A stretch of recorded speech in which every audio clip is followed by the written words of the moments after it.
CST, l'un des faits divers les plus médiatisés en France qui continue de faire couler beaucoup d'encre.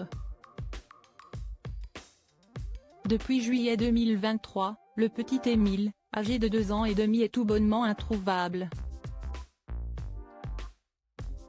CST dans le hameau du Haut-Vernay, dans les Alpes de Haute-Provence qu'il a été vu pour la dernière fois. Dans une séquence du 13h15 le samedi, nos confrères de France 2 qui se sont de nouveau penchés sur l'affaire, ont partagé de très émouvants clichés d'Émile partagés par ses parents.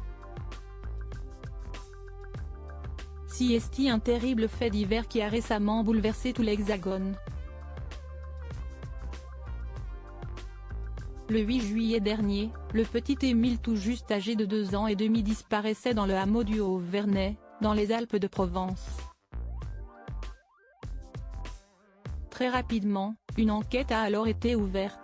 Après d'innombrables rebondissements le 7 novembre 2023, les enquêteurs ont acté une énième opération de perquisition dans la région qui fait depuis plusieurs semaines tristement la une des médias. Touristes ou locaux localisés dans le hameau ont dû répondre aux multiples questions des gendarmes. Ce week-end, les téléspectateurs du 13h15 le samedi sur la 2 ont pu découvrir un nouveau reportage axé sur l'affaire. Dans une séquence, de nouvelles photos du petit Émile ont ainsi été dévoilées par Colomban et Marie, ses parents dont le passé politique et religieux a un temps défrayé la chronique. Sur l'une d'elles, leur enfant fixant l'objectif pose avec un biscuit qu'il s'apprête à croquer. Sur la deuxième, le petit garçon pédale fièrement sur un petit vélo dans un décor de carte postale. Une image immortalisée avant ses grandes vacances. Pour rappel, Émile était venu séjourner chez ses grands-parents durant la période estivale. Ses grands-parents préparaient leur voiture pour une sortie lorsque le petit garçon a échappé à leur vigilance. Dans un poignant documentaire de BFM TV, le maire du Vernay avait partagé son immense tristesse: « On a improvisé une battue de recherche. J'ai cherché. J'ai appelé Émile parce que CST comme si je cherchais mon petit-fils.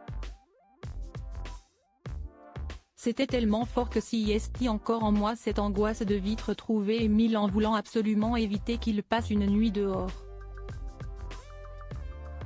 Des voisins s'étaient aussi allés à quelques confidences. La grand-mère d'Émile m'a dit qu'il avait fait la sieste à 17h. Cela m'a paru bizarre pour un petit. Et l'un de ses oncles, de 15-16e dents, avait l'air en colère et répétait: « Ça devait arriver de toute façon, Émile est intenable », a rapporté l'un d'eux. Un autre prénommé Gilles a alors renchéri: « Il y a beaucoup de gens qui, on ne sait pas pourquoi, ont raconté des choses alors qu'il n'y avait rien à raconter. Il ne faut pas accuser le voisin. On a dénoncé beaucoup de gens, on se croirait pendant la guerre. » Le temps passe et le petit Émile reste pour le moment introuvable.